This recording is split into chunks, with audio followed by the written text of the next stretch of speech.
Malaysia berada di kedudukan ke-8 teratas yang menghadapi masalah sampah plastik tidak terurus. Sisa pepejal di Kota Baru, Kelantan meningkat sebanyak 430 tan sehari sepanjang bulan Ramadan ini berbanding 350 tan sehari pada hari biasa. Masalah sampah terutamanya plastik yang memenuhi ruang lautan menghantui bukan sahaja Malaysia tetapi juga negara-negara membangun yang lain. Hampir 50% daripada jumlah plastik yang digunakan adalah plastik sekali guna dengan anggaran global menunjukkan 13 juta tan plastik dihanyutkan ke lautan setiap tahun. Manusia dan plastik tidak boleh dipisahkan. Kebergantungan kita kepada penggunaan plastik sangat tinggi dan tidak dinafikan, murah, praktikal, tahan lama dan kalas air. Tidak kurangnya ramai menganggap penggunaan plastik ini merupakan isu remeh, maka ada yang tidak kisah dibuang merata. Namun tahukah anda, plastik adalah musuh senyap kepada manusia dan ia boleh mendurjanakan. Bukan sahaja kepada alam sekitar, malah manusia juga boleh menjadi korban. Dalam edisi kedua dokumentari Kesedaran Kelab Belia Prihatin Malaysia, kami akan membawa anda memahami situasi semasa pembuangan sampah, terutama plastik di Malaysia. Fokus turut diberi kepada risiko bahaya, kesan maupun impak yang sedang menjadi barah ini. Apakah pula tindakan dan langkah untuk kurangkan kemudaratan ini? Semua isu ini akan dikupas dalam dokumentari khas dibawakan Kelab Belia Prihatin edisi kedua. Malaysia boleh menjadi suara negara-negara membangun untuk melawan plastik haram ini. Oleh itu saya membuat keputusan bahawa kita perlu lawan dan kita menjadi suara. Dan selebihnya mesti dalam 40% lah adalah sampah plastik.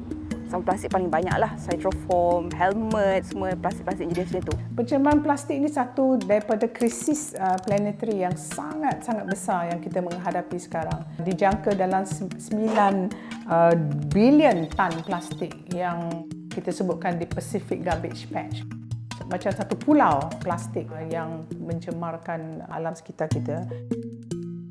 Jadi ini memerlukan inisiatif dan kesedaran di semua pihak, terutama sekali juga kepimpinan negara, kepimpinan ahli politik. Kita mengurus sisa dan sampah sebagai contoh.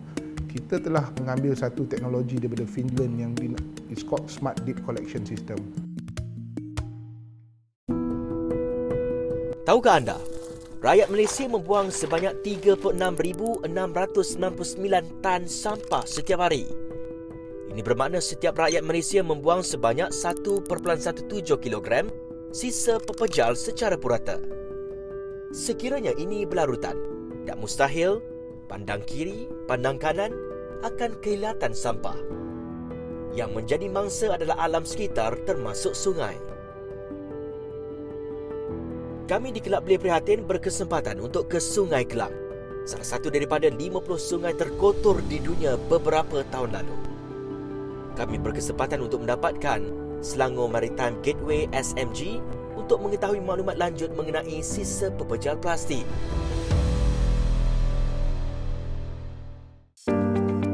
SMG yang berperanan menjaya projek untuk meningkatkan nilai Sungai Kelang menggerakkan jentera pembersih sungai dikenali Interceptor.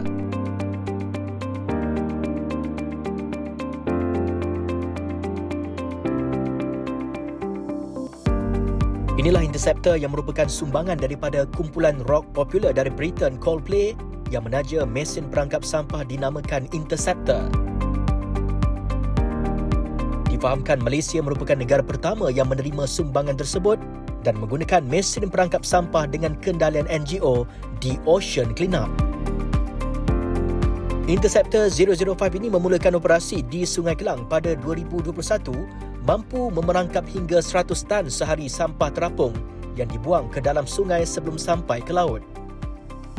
Namun sebelum Interceptor 005, terdapat satu lagi mesin perangkap sampah iaitu Interceptor 002 digunakan di Sungai Kelang dengan kendalian NGO sama bersama Selangor Maritime Gateway.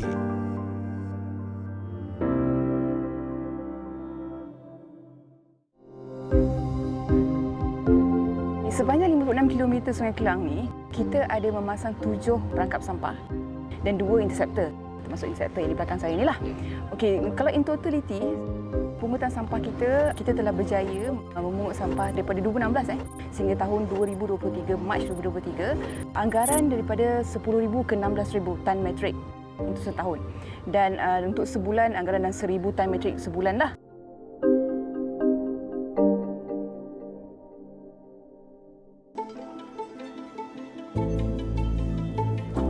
Kelab Belia Perhatian turut menjalankan tinjauan dan usaha pembersihan Sungai Melayu Iskandar Puteri Johor dengan aktiviti mengutip sampah di hutan bakau di kawasan itu.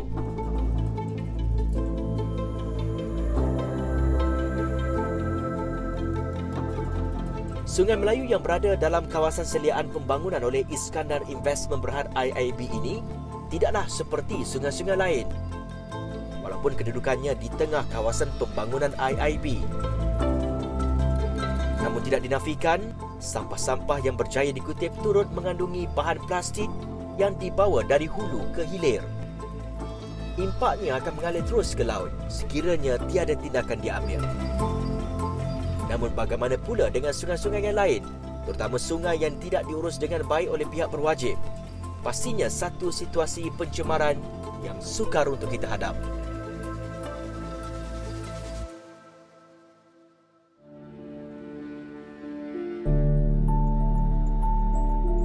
Pasti anda ingat akan laporan-laporan sebegini. Malaysia menjadi salah sebuah negara tempat pembuangan sampah plastik haram.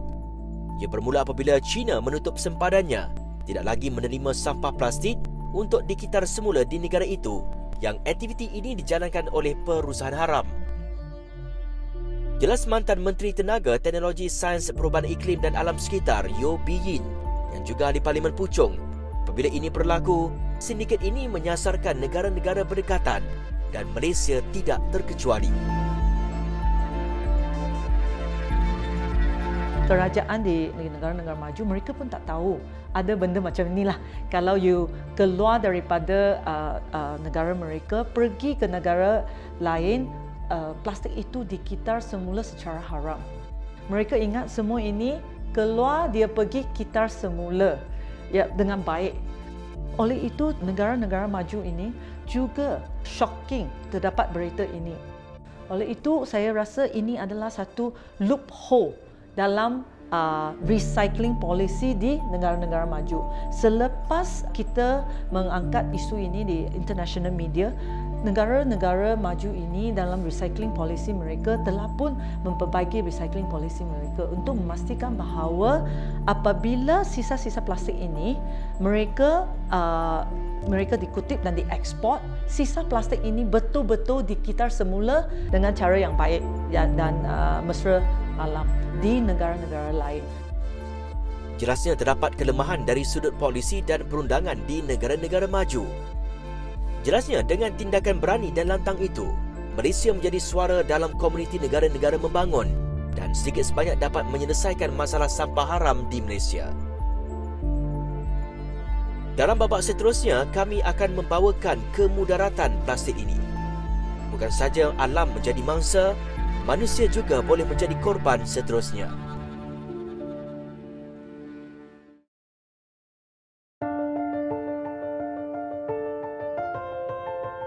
Kalau dilihat kiri dan kanan kita, lambakan sampah dan plastik di keliling kita. Semua ini puncanya dari sikap kita. Tidak menguruskan sampah dan plastik secara teratur. Tahukah anda, pembuangan dan pelebusan sampah tidak teratur boleh menjejaskan kesihatan selain alam sekitar? Ya, ini kebenaran yang perlu kita hadap. Profesor dan Pengarah Eksekutif Sunway Center for Planetary Health, Sunway University Malaysia, Tan Sri Dr. Jamilah Mahmud memaklumkan, kesihatan manusia sangat berkait rapat dengan kesihatan planet. Jelas beliau, hasil tangan manusia ini dijangka lebih 9 bilion tan plastik berada di lautan Pasifik dan ia membahayakan kehidupan.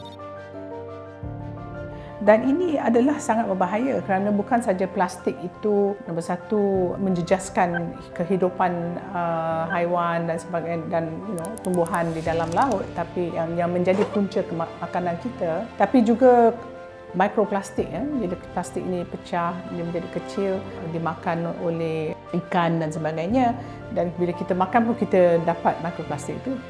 Tapi juga plastik yang terdedah, dia akan juga mengeluarkan mikroplastik yang kita akan menghidu ke dalam paru-paru. Jadi banyak penyakit yang berlaku akibat mikroplastik.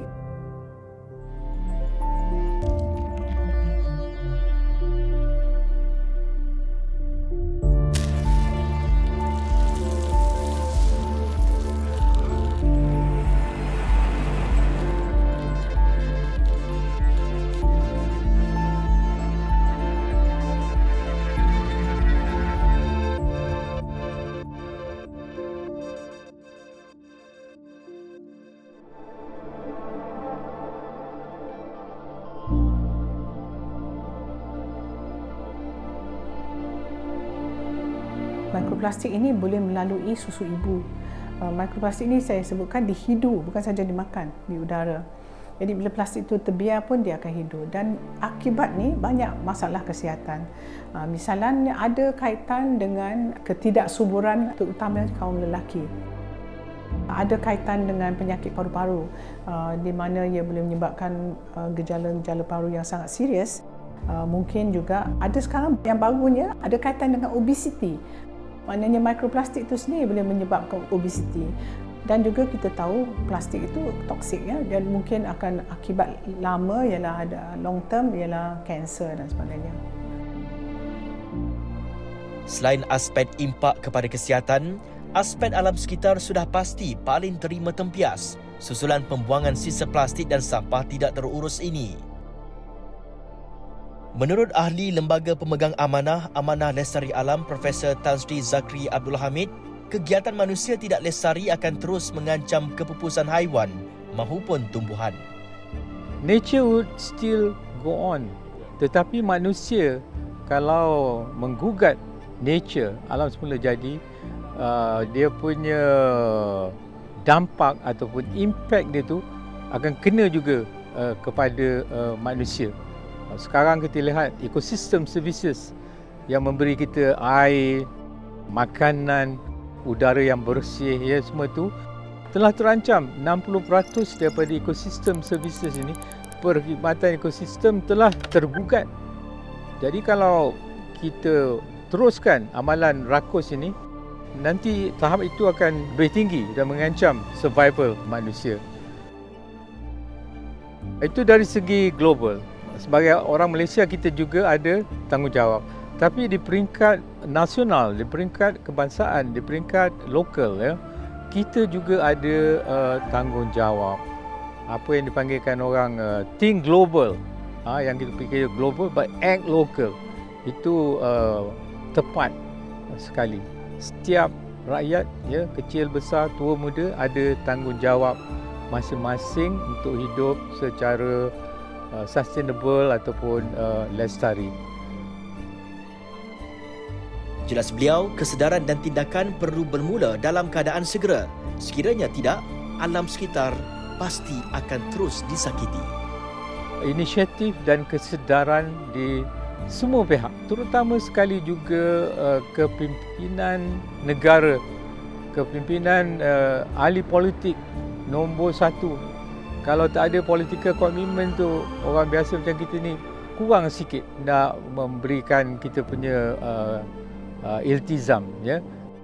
Masyarakat juga jelasnya perlu beri sokongan kepada inisiatif dan program yang dijalankan serta mempunyai tanggungjawab sendiri untuk memastikan alam terus terjaga. Jelas pensyarah kanan dan fellow penyelidik di Institut Alam Sekitar dan Pembangunan Lestari UKM, Dr. Ahmad Adri Amir, salah satu ekosistem hutan yang penting dalam negara kita iaitu hutan paya bakau juga tidak terkecuali daripada menerima impak kepada sampah plastik ini. Dalam masa yang sama, dalam era moden ni ataupun antroposen ni, tekanan yang dihadapi bukan setakat memerangkap sedimen ataupun terhapus disebabkan pasang surut, tetapi akar-akar ni menjadi sangat kondusif untuk merangkap sampah. Seluruh garisan khatulistiwa, semua negara-negara tropika dan negara subtropika yang mempunyai hutan bakau mengalami isu ini sebab macam kita bincangkan, sampah bukan datang daripada darat sahaja, daripada hulu sungai ataupun pertengahan sungai ke muara. Sampah ni pula boleh juga datang daripada negara lain, daripada sungai-sungai lain, daripada laut pesisir pantai lain. Jadi ada kemungkinan sampah kita buang di rumah kita di Malaysia ni akan boleh sampai ke Indonesia, boleh sampai ke Papua New Guinea, Australia dan seterusnya. Sampah-sampah ni pula akan terperangkap di celah-celah akar bakau dan mereka tidak boleh keluar lagi sebab di bawah arus terperangkap dan air keluar tapi sampah-sampah ni tinggal tetap. Jadi ketika air pasang surut tu, sampah ni terus melekat dan menutup tanah-tanah dan juga akar-akar bakau itu sendiri. Apabila pokok pai bakau ini terjejas, sekaligus beberapa lagi ekosistem dan rantaian mempunyai nasib sama.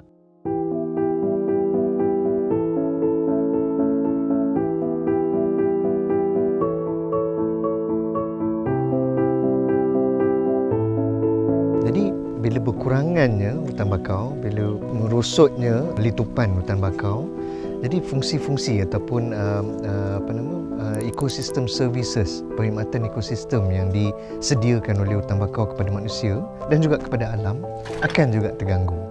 Jadi kita akan kehilangan habitat marine, habitat hidupan laut.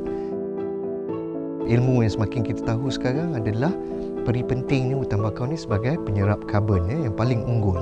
Jadi dia menyerap dengan pantas pokok-pokok di dalam hutan bakau dan dia simpan dengan sangat banyak dalam sedimen, dalam tanah-tanah hutan bakau ni mengandungi kandungan karbon yang sangat tinggi.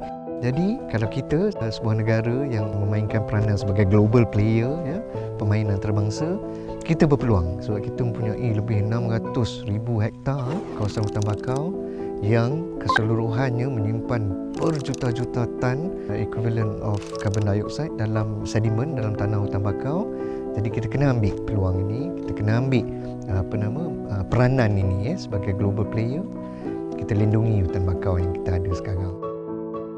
Selain itu, jelasnya peranan pai bakau untuk melebarkan garis pantai dan melindungi masyarakat pesisir pantai daripada ribut, taufan dan angin kencang pasti tidak lagi boleh berfungsi dengan baik sekiranya hutan ini terus dicemari sampah serta pembangunan tidak mampan dijalankan.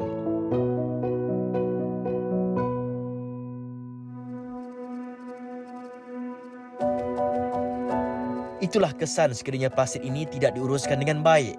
Dicampak melata akhirnya alam dan diri jadi mangsa. Jangan biarkan situasi sudah terhantuk baru tengah dah berlaku, barulah kita ingin ambil tindakan. Dalam kupasan seterusnya, kita akan memahami apakah inisiatif yang dimainkan oleh pihak berkuasa, badan bukan kerajaan, swasta dalam mendukung usaha agenda hijau ini. Teruskan ikuti pendedahan berikutnya.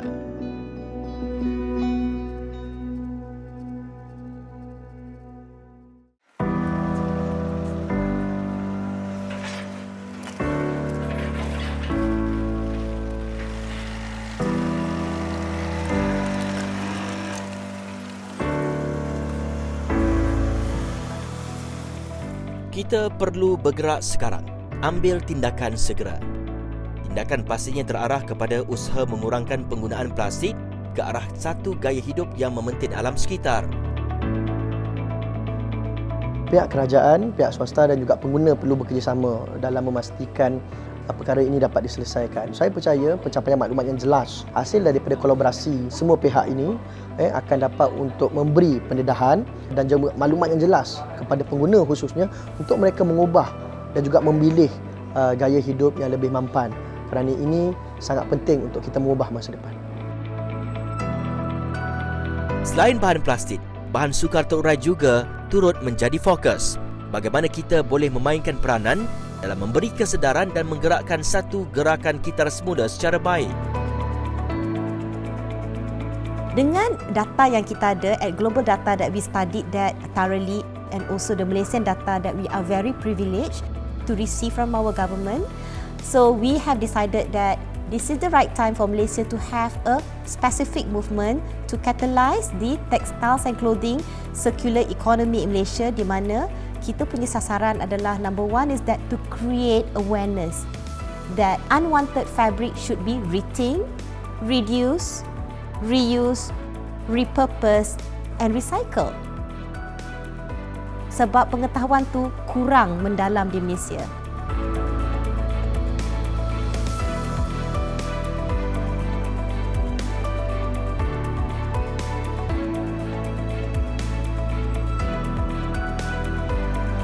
Nombor dua ialah yang paling penting. We want to ensure that Malaysia has sufficient textiles or clothing recycling bin. It's only because even if you create of awareness, a lot of awareness, walau bagaimanapun, kalau tak ramai orang tahu di mana nak membuang pakaian lama, benda tu tidak ada faedah juga. Hand in hand, in a nutshell, that's what we do to create awareness, then to ensure that fabric recycling facilities are closer to you. And most importantly is that we communicate you with substantiated data. Pastinya, usaha berterusan daripada korporat amat dituntut. Selain daripada inisiatif syarikat ke arah menjalankan program agenda hijau, cara bagaimana pengoperasian juga boleh diterapkan.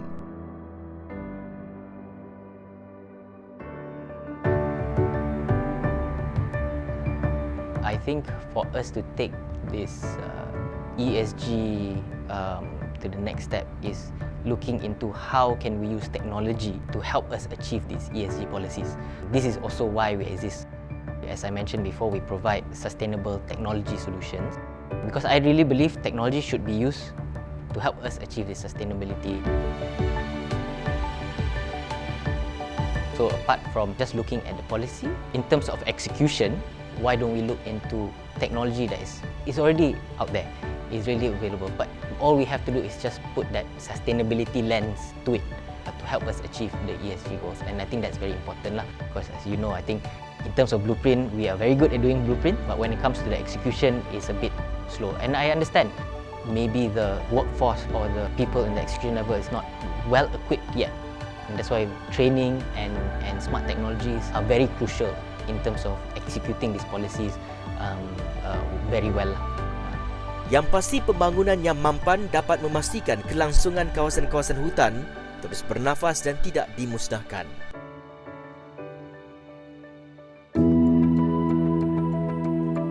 Ini yang dijalankan oleh Iskandar Investment Berhad di kawasan Iskandar Puteri Johor yang menerapkan pembangunan mampan. Kita di dalam perancangan untuk membina the first net zero carbon Central Business District Southeast Asia. Jadi kawasan Paya Bakau ini, as you know, carbon sequestration daripada kawasan Paya Bakau ini adalah yang tertinggi, lebih tinggi daripada hutan biasa dan tanaman-tanaman lain. Jadi kita menggunakan ini sebagai satu aset utama kita dalam membangunkan pembangunan lestari bandar low carbon ini. Ini termasuk usaha untuk menguruskan sisa pepejal. Bagaimana ia boleh diuruskan dengan cekap serta mampan. Penting juga untuk saya kongsi bahawa hasil kecekapan sistem pengurusan sisa pepejal yang kita jalankan juga inilah sebenarnya berhasil untuk mengelakkan daripada sebarang pencemaran langsung atau tidak langsung daripada berlaku di situ. Sekaligus dapat kita memelihara khazanah alam ini.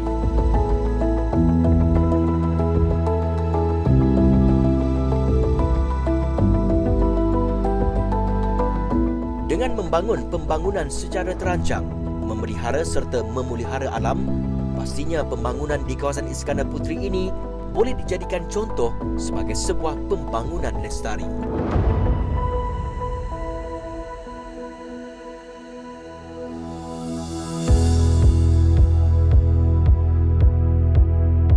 Harapan saya agar sedikit masa lagi Iskandar Puteri dapat menjadi sebuah bandaraya contoh dan antara wilayah perniagaan utama di Asia Tenggara.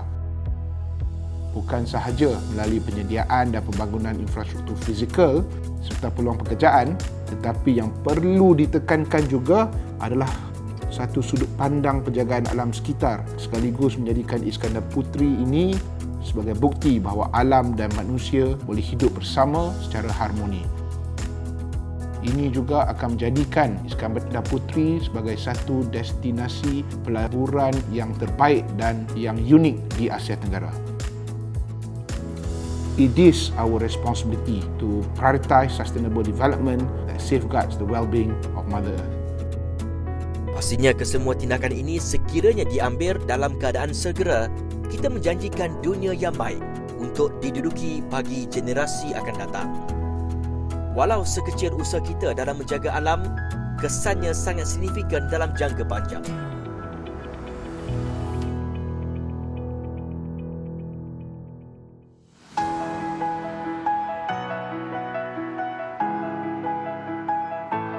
Usaha ini pastinya perlu disokong dan didukung semua lapisan masyarakat, terutamanya anak muda, anda pewaris alam ini.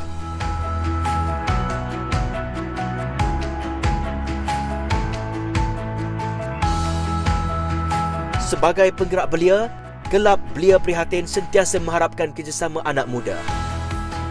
Sertailah kempen, jayakannya dengan rela hati demi dunia tercinta ketika masih bertenaga ini.